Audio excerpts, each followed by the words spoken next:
Good morning बच्चों। Class BSc third year, BSc BEd 4 year का subject है organic chemistry. जिसका टॉपिक है कार्बोहाइड्रेट्स, जिसके पार्ट नंबर 12 की हम बात कर रहे हैं। जिसके अंदर हमारा जो आज का टॉपिक है वो है ग्लूकोपाइरेनोज की संरचना। ग्लूकोज की जो पाइरेनोज संरचना होगी उसको ग्लूकोपाइरेनोज संरचना बोला जाएगा। मेनोज की जो पाइरेनोज संरचना होगी उसको मेनोपाइरेनोज संरचना बोला जाएगा। और गैलेक्टोज की जो पाइरेनोज संरचना होगी उसको गैलेक्टोपाइरेनोज संरचना बोला जाएगा। तो जो मोनोसेक्राइड होते हैं इनकी पाइरेनोज संरचना हम बनाते हैं, हमने बनाई भी है। जब हमने एमिएसिटाइल स्ट्रक्चर बनाई उसके बाद एमिएसिटाइल स्ट्रक्चर से हमने ग्लूकोपाइरेनोज की संरचना का निर्माण किया था। तो उसके अंदर हमने क्या किया था कि जैसे हमारे पास कोई भी मोनोसेक्राइड हम ग्लूकोज लेते हैं और ग्लूकोज को लेकर के एमिएसिटाइल स्ट्रक्चर बना करके और उसकी पाइरेनोज संरचना बनाते हैं। तो पाइरेनोज संरचना के अंदर कार्बन दोनों साइड से ऑक्सीजन से जुड़ा रहता है। कहने का मतलब है कि जैसे COC बंध बनता है, ठीक है। और इस बंध का जो बंध कोण होता है वो 111 डिग्री होता है, ठीक है, जो लगभग 109 डिग्री 28 मिनट के आसपास होता है। इसलिए ये दो रूपों में पाया जाता है, एक कुर्सी रूप हो गया और एक कुर्सी रूप की जो संरचना होती है उसको स्थायी संरचना माना जाता है। और कुर्सी रूप के अंदर भी हम दो प्रकार की संरचना बनाएंगे। तो ग्लूकोपाइरेनोज की जो संरचना है उसकी हम बात करेंगे तो कुर्सी रूप के आधार पर करेंगे। तो इसमें दो प्रकार की संरचनाएं बनेंगी। एक तो वे संरचनाएं जिनमें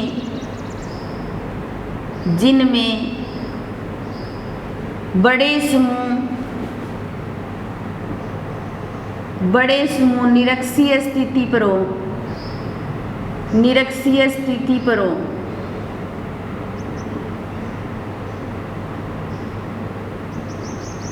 और दूसरी वे संरचनाएं जिनमें छोटे समूह या फिर अपने कहीं बड़े समूह अक्षीय स्थिति पर हो। क्या हो? अक्षीय स्थिति पर हो। अब देखिए, बड़े समूह जब निरक्षीय स्थिति पर होंगे तब इनकी जो संरचना बनेगी वो ज़्यादा स्थायी बनेगी, और जो अक्षीय स्थिति पर होंगे वो अस्थायी बनेगी या कम स्थायी बनेगी, ऐसे बोल सकते हैं। अब हमें ये भी पता नहीं है कि अक्षीय कौन सी होती है और निरक्षीय कौन सी होती है, तो हम स्ट्रक्चर को नहीं बना सकते। तो सबसे पहले हम एक बार ग्लूकोज की एमिएसिटाइल स्ट्रक्चर से ग्लूकोपाइरेनोज संरचना का निर्माण करेंगे। उसके पश्चात आगे की बात करेंगे। तो 3 नंबर कार्बन में OH और 4 में H और OH, और 5 नंबर कार्बन में H और OH और CH2OH। ये ग्लूकोज है हमारे पास। इसका 5 नंबर कार्बन जो है वो एल्डिहाइड के साथ साझेदारी करके एक एमिएसिटाइल स्ट्रक्चर का निर्माण करता है। तो CH और OH, और ये 5 नंबर कार्बन इस ऑक्सीजन के साथ जुड़ जाएगा। 2 में H और OH, और 3 में OH और H, और 4 में H और OH, और 5 में H और ये ऑक्सीजन के साथ जुड़ा हुआ है, और CH2OH। ये तो क्या हो गई? अल्फा के लिए हो गई। और बीटा के लिए करेंगे। ये इस स्ट्रक्चर की हमें ज़रूरत पड़ेगी, इसलिए रफली हमने यहाँ पर एक बार बना ली है इसको, ठीक है। और COH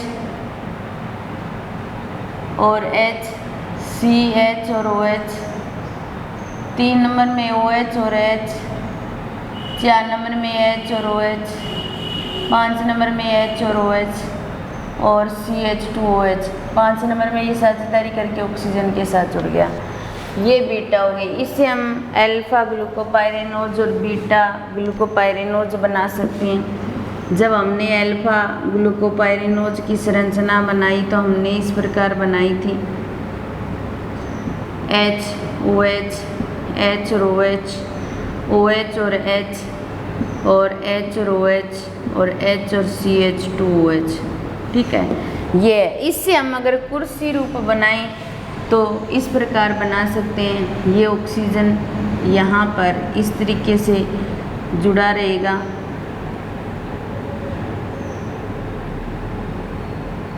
ठीक है।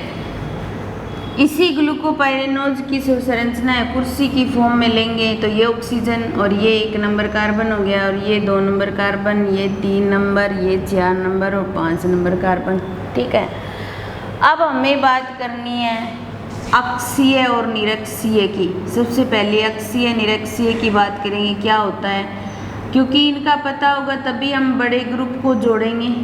ठीक है, तो इसके अंदर क्या है, अक्षीय को बोला जाता है एक्साइल और इसको बोला जाता है इक्वेटोरियल। एक तो एक्साइल कंडीशन होती है, एक इक्वेटोरियल कंडीशन होती है। ठीक है, एक्साइल का मतलब कोई भी ग्रुप जुड़ रहा है तो वो सीधा या तो ऐसे ऊपर की ओर जुड़े, ठीक है, या फिर कोई सीधा नीचे की ओर जुड़े, वो तो क्या हो जाएगी, ये कंडीशन तो क्या हो जाएगी, अक्षीय हो जाएगी। क्या हो जाएगी, अक्षीय हो जाएगी। ठीक है, और कोई ग्रुप ऐसे टेढ़ा मेढ़ा जुड़े, जैसे इसको इस प्रकार जोड़ दिया हमने और इसको ऐसे जोड़ दिया, ये नीचे की ओर जुड़ रहा है तो इसको ऐसे जोड़ दिया, तो ये जो कंडीशन होती है वो क्या होती है, निरक्षीय होती है, इक्वेटोरियल होती है। तो हमें क्या करना है, जो हाइड्रोजन है उसको तो एक्साइल कंडीशन के अकॉर्डिंग जोड़ना है, और जो बड़े ग्रुप मान लो OH हो गया, CH2OH हो गया, ये क्या है, हमें इक्वेटोरियल कंडीशन के आधार पर जोड़ने हैं। ठीक है, तो हम स्ट्रक्चर बनाएंगे, किसी एक कंपाउंड से किसी एक की स्ट्रक्चर बना दो, बहुत होती है, लेकिन मैं यहाँ पर आपको लगभग सारी स्ट्रक्चर बनाकर बता दूँगी, तो उसमें कोई गलती होने की तो कोई संभावना ही नहीं होगी। अब देखिए हमारे पास ये कुर्सी रूप है, ठीक है, और हम यहाँ पर अल्फा डी ग्लूकोपाइरिनोज की संरचना बनाएंगे। अल्फा की बनाओ या बीटा की बनाओ, एक की बनानी होती है। ठीक है, तो सबसे पहले यहाँ पर देखो, ये 1 नंबर कार्बन, ये 2 नंबर, 3 नंबर और 4 नंबर और ये 5 नंबर कार्बन, ये हमने अल्फा डी ग्लूकोपाइरिनोज की संरचना बनाई है। इन संरचनाओं की हमें आवश्यकता पड़ेगी क्योंकि रफली इनको बना करके आप बना सकते हो, और जब बीटा की बनाएंगे तो ये 1 नंबर कंडीशन है चेंज हो जाएगी। तो इसको भी एक बार बना लेते हैं, फिर उधर बनाएंगे तो कोई दिक्कत नहीं होगी। HOH और 3 नंबर में OH और H, 4 नंबर में H और OH और CH2OH और H। अब देखिए हम अल्फा डी ग्लूकोपाइरिनोज की संरचना बना रहे हैं और स्थायी संरचना बना रहे हैं। स्थायी संरचना बनाएंगे तब हमें क्या करना पड़ेगा, बड़े ग्रुप को कहाँ जोड़ना पड़ेगा, निरक्षीय स्थिति पर। ठीक है, अब देखो इसमें H और OH है, तो H को तो बिल्कुल सीधा ऐसे जोड़ूंगी मैं और OH को ऐसे जोड़ दूंगी। ठीक है, क्यों, क्योंकि H एक्साइल कंडीशन पर, OH निरक्षीय स्थिति पर है, बड़े ग्रुप निरक्षीय स्थिति पर होंगे तो स्थायी संरचना बनेगी। दूसरे में H और OH, तो H तो ऐसे जोड़ देंगे हम और OH को ऐसे जोड़ देंगे। ठीक है, 3 नंबर के अंदर ऊपर OH है, नीचे H को सीधा जोड़ दिया और OH को ऐसे कर देंगे। ठीक है, फिर 4 नंबर कार्बन है, उसमें H और OH ऐसे जोड़ देंगे, और 5 नंबर में H और CH2OH ये जोड़ दिया। हमने बड़े ग्रुप्स को क्या किया है, निरक्षीय स्थिति पर लिया है। ठीक है, अब देखिए इसी का हम अस्थायी रूप भी बनाएंगे। अस्थायी रूप बनाएंगे तो वो इस तरीके से हो जाएगा, ठीक है। ये ले लिया कुर्सी रूप, जिसका 1 कार्बन ये, 2 नंबर ये, 3 नंबर कार्बन, 4 और 5। ये स्ट्रक्चर भी अल्फा डी ग्लूकोपाइरेनोज की होगी, अल्फा डी ग्लूकोपाइरेनोज की होगी। ये अस्थायी संरचना होगी। अस्थायी संरचना का मतलब इसमें जो बड़े ग्रुप हैं, बड़े समूह जो हैं वो कहाँ होंगे, अक्षीय स्थिति पर होंगे, तो इसलिए ये अस्थायी संरचना होगी। स्थायी और अस्थायी क्यों होगी ये भी मैं बताऊंगी। पहले अपने थोड़ी सी स्ट्रक्चर बना लेते हैं। H और OH, तो हमने यहाँ पर H को एक्साइल कंडीशन पर लिया है। अब हम क्या कर लेंगे, H को इक्वेटोरियल कंडीशन पर ले लेंगे। ये देखो, ठीक है। 2 नंबर कार्बन में H और OH है, तो यहाँ पर H को एक्साइल पर लिया है तो हम इसको H और इधर ये OH, ठीक है। 3 नंबर में H एक्साइल लिया है और OH हमने क्या किया है, तो इसको तो एक्साइल इक्वेटोरियल ले लेंगे और इसको क्या करेंगे, OH, यानी कि इसको तो एक्साइल पोजीशन पर ले लिया और इसको इक्वेटोरियल पोजीशन पर ले लिया।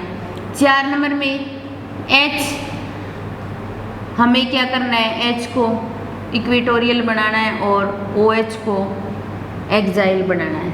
फिर ये हमें CH2OH एक्साइल बनाना है और इसको इक्वेटोरियल बनाना है। दोनों स्ट्रक्चर में ये फ़र्क आ गया। एक बार बड़े ग्रुप्स को बिल्कुल सीधे रखो और एक बार हम बड़े ग्रुप्स को अपने टेढ़े मेढ़े रखो। बिल्कुल सीधे रखने का मतलब है एक्साइल कंडीशन और टेढ़े मेढ़े रखने का मतलब हो गया इक्वेटोरियल कंडीशन। एक साधारण सी बात ये होती है। तो अब देखिए, बड़े समूह कहाँ हैं, निरक्षीय स्थिति पर हैं। बड़े समूह कहाँ हैं, निरक्षीय स्थिति पर हैं। तो निरक्षीय स्थिति होने पर इनके बीच में जगह ज़्यादा है, स्पेस ज़्यादा है। देख लो जी आप इसकी तुलना में, इसकी देखो तो ये ज़्यादा स्पेस है, इसमें कम है। फिर इसमें भी ज़्यादा स्पेस है, इसमें कम है। इसमें ज़्यादा स्पेस है, इसमें कम है।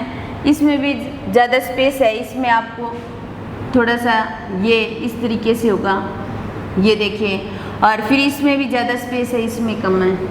तो जब बड़े समूह निरक्षीय स्थिति पर होते हैं तो उनके बीच में स्थान अधिक होता है।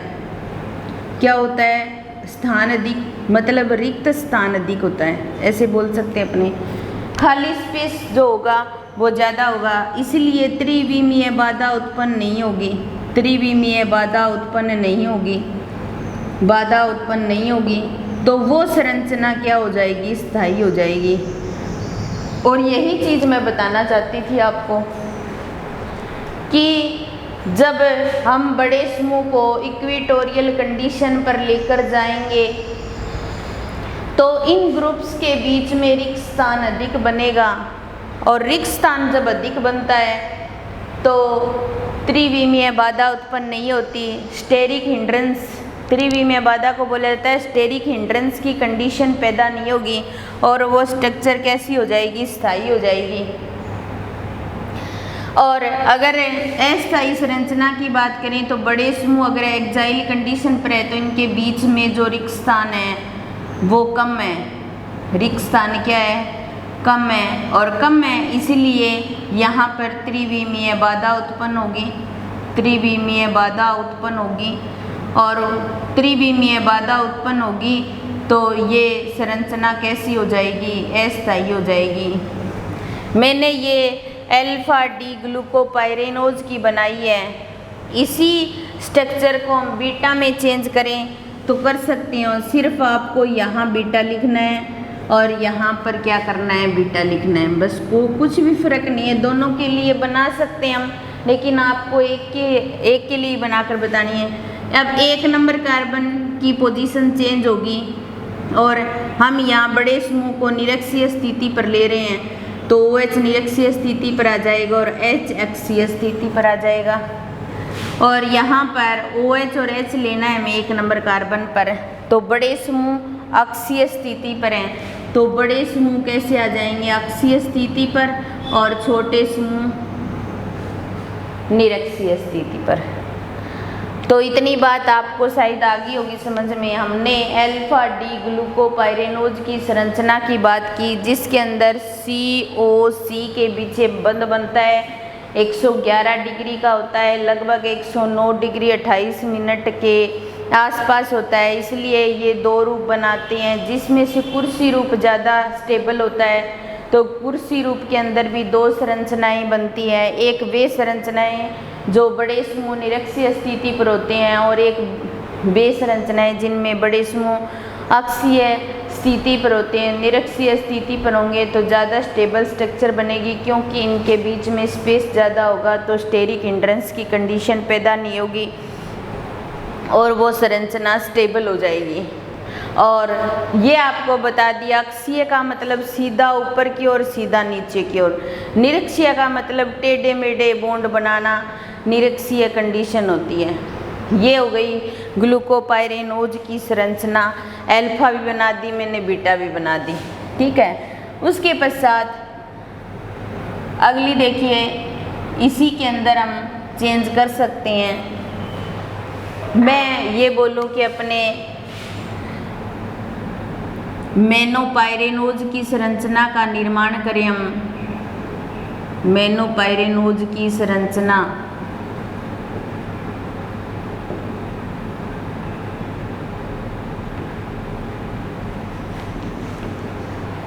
आप सभी यहाँ ये स्ट्रक्चर यहाँ से बनाना ज़्यादा बेटर रहेगा, क्योंकि यहाँ पर मैं लगभग जितनी स्ट्रक्चर है वो सारी बनवाऊँगी। नोट्स में जैसे बीटा की बनाई हुई है, अल्फा की नहीं बनाई, तो एक की बना सकते हैं। वैसे पेपर में आए तो एक की बनाकर भी बता सकते हो आप, कोई दिक्कत नहीं है। अब मेनोपाइरेनोज की जो स्टेबल स्ट्रक्चर है वो बनाई है मैंने, पर मैं यहाँ आपको दोनों ही समझाऊंगी। मेनोपाइरेनोज के अंदर मान लो अल्फा डी मेनोपाइरेनोज ले लें। अब देखो मेनोज और ग्लूकोज में क्या फ़र्क होता है, क्या फ़र्क होता है कि जो ग्लूकोज होता है उसके अंदर 2 नंबर कार्बन में H और OH होता है, और मेनोज में क्या होता है, OH और H होता है। बस इतना ही फ़र्क होता है। तो इसका मतलब हम यहाँ पर इसको किस में चेंज कर रहे हैं, मेनोज में चेंज कर रहे हैं, ठीक है। तो ये मेनोज की अल्फा स्ट्रक्चर बन जाएगी, ठीक है, अल्फा मेनोज हो गया ये, ठीक है, और ये बीटा मेनोज हो जाएगा। बस इतना ही चेंज करना है। यहाँ भी आप देखो 2 नंबर कार्बन में OH और H हो जाएगा, ठीक है, और यहाँ 2 नंबर कार्बन में OH और H हो जाएगा। ये तो अल्फा डी मेनोपाइरेनोज की हो जाएगी स्ट्रक्चर, और ये बीटा डी मेनोपाइरेनोज की हो जाएगी, मेनोपाइरेनोज की हो जाएगी। हो गई। अब देखिए हमने क्या किया इस स्ट्रक्चर के अंदर, इसी के अंदर मैं आपको बता देती हूँ स्ट्रक्चर को। तो इस स्ट्रक्चर के अंदर हमने अल्फा डी ग्लूकोपाइरेनोज लिया, उसके स्थान पर अल्फा डी मेनोपाइरेनोज ले सकते हैं, ठीक है। अब देखिए 1 नंबर कार्बन पर वहाँ क्या है, H और OH है, और 2 नंबर कार्बन, बस 2 ही चेंज करने, बाकी तो सेम ही रहेंगे। अब हम बड़े समूह कहाँ ले रहे हैं, निरक्षीय स्थिति पर ले रहे हैं। क्या ले रहे हैं, निरक्षीय स्थिति पर। तो जो संरचना बनेगी वो क्या हो जाएगी, स्थायी संरचना होगी। अब देखिए हमारे पास 1 नंबर कार्बन पर क्या है, H और OH है। तो H को हमें एक्साइल पर लेना है और OH को हमें इक्वेटोरियल पर लेना है। 2 नंबर में OH और H है, ये 2 नंबर कार्बन जिसके अंदर क्या है, OH और H है। तो ये तो एक्साइल लेना है और ये इक्वेटोरियल लेना है। तो ये अल्फा डी मेनोपाइरेनोज की संरचना होगी, और कुछ भी चेंज नहीं करना, और सेम वैसी ही होगी जैसे अल्फा ग्लूकोपाइरेनोज की। तो इसके अंदर भी देखो इनके अंदर ज़्यादा स्पेस है और इसलिए इनके अंदर त्रिविमीय बाधा उत्पन्न नहीं होगी और इसलिए ये संरचना कैसी होंगी, स्थायी संरचना होंगी। ठीक है, अब देखिए हम अल्फा डी ग्लूकोपाइरेनोज की अस्थायी मेनोपाइरेनोज की अल्फा डी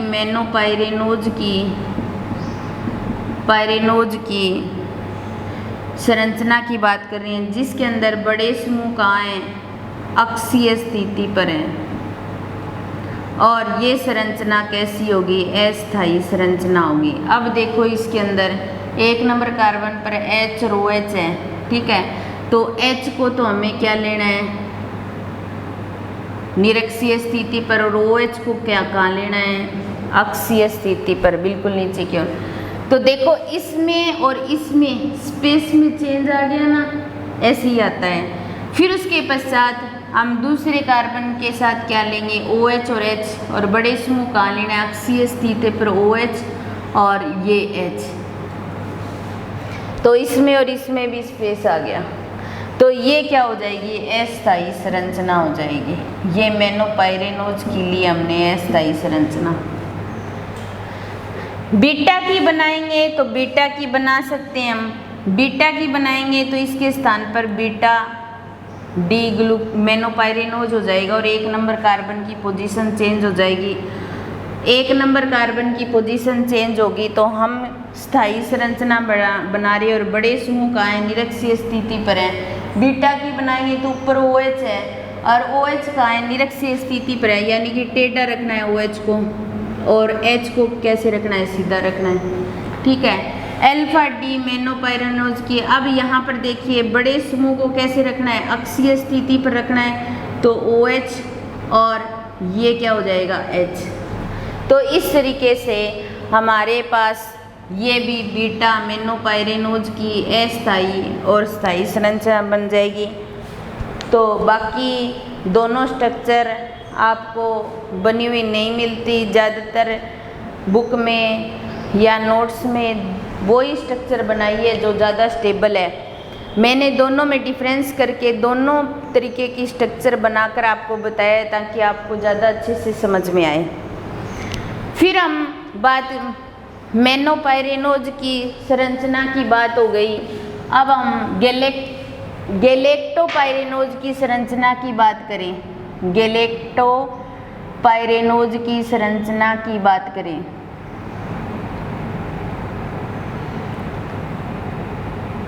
गैलेक्टोपाइरेनोज जो संरचना होती है उसकी हम बात करें तो गैलेक्टोपाइरेनोज संरचना के अंदर क्या होता है, H और OH, ये ग्लूकोज की स्ट्रक्चर है, मेनोज नहीं है, ये ग्लूकोज है। और ग्लूकोज का जो 4 नंबर कार्बन होता है OH और H ऐसे हो तो उसको गैलेक्टोज बोला जाता है। ये किसकी बन गई, अब गैलेक्टोज की बन गई स्ट्रक्चर। तो इसके अकॉर्डिंग हम अल्फा गैलेक्टोज बना सकते हैं। ठीक है, तो इसके अंदर ये H और OH और 3 नंबर में होता है, 4 नंबर की पोजीशन चेंज करनी है, सिर्फ गैलेक्टोज की बनानी है तो ग्लूकोज की तुलना में 4 नंबर कार्बन की पोजीशन चेंज करनी होती है। ठीक है, और ये OH आ जाएगा और इधर क्या रहेगा, H। तो ये बीटा गैलेक्टोज हो गया। ठीक है, फिर इधर अपने क्या करेंगे, इस स्ट्रक्चर को मैं थोड़ा सा दोबारा बना देती हूँ ताकि आपको दिक्कत ना आए। अब हमें यहाँ पर गैलेक्टोपाइरेनोज की संरचना बनानी है। 1 नंबर कार्बन पर H OH, 2 पर OH H और OH, 3 नंबर पर OH और H, 4 नंबर पर H और OH और 5 नंबर पर CH2OH और H होता है। ठीक है, ये तो अल्फा 4 नंबर पर OH और H हो जाएगा, अल्फा डी गैलेक्टोपाइरेनोज। ठीक है, और बीटा की बनानी है तो बीटा की बनाने के लिए बाकी सेम कंडीशन रहेगी, सिर्फ 1 नंबर कार्बन की पोजीशन चेंज होगी, OH और H, 4 नंबर में OH और H रहेगा और H और CH2OH। ये गैलेक्टोपाइरेनोज की संरचना होगी। ठीक है, अब कुर्सी रूप के अकॉर्डिंग बनाएं तो कुर्सी रूप के अकॉर्डिंग बनाएंगे। तो एक बार दोबारा ही बना लेते हैं सारे स्ट्रक्चर को, थोड़ा सा और समझ में आ जाएगा आपको। ओ ये कुर्सी रूप,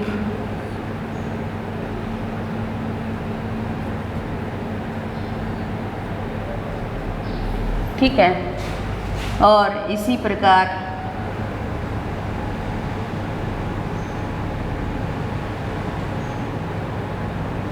ये हो गया।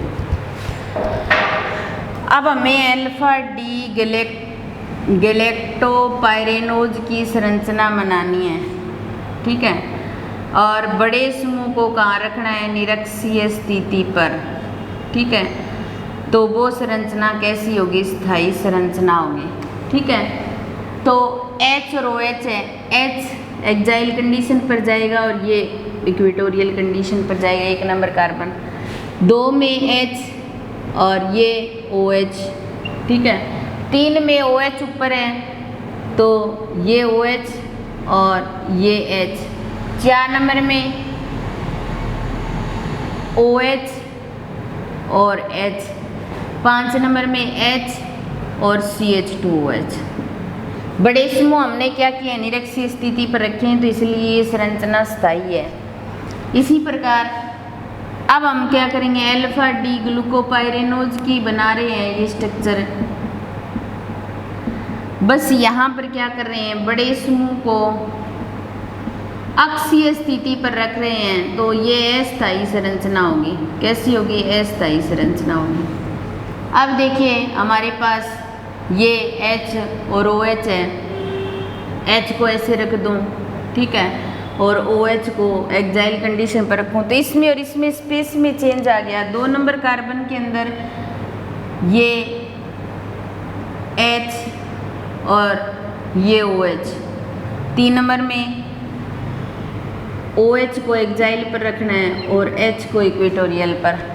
4 नंबर के अंदर OH को एक्साइल और ये इक्वेटोरियल, और एक्साइल और इक्वेटोरियल। देख लो आप, इसके स्पेस की बात करो, इसकी स्पेस की, तो बड़े समूह अगर निरक्षीय स्थिति पर होते हैं तो स्थायी संरचना बनती है, और अगर बड़े समूह अक्षीय स्थिति पर होते हैं तो अस्थायी संरचना बनती है। इसी प्रकार अगर बीटा डी गैलेक्टोपाइरेनोज की करनी है हमें, तो सिर्फ 1 नंबर कार्बन की कंडीशन चेंज करनी पड़ेगी। बड़े समूह को कहाँ लेना है, निरक्षीय स्थिति पर।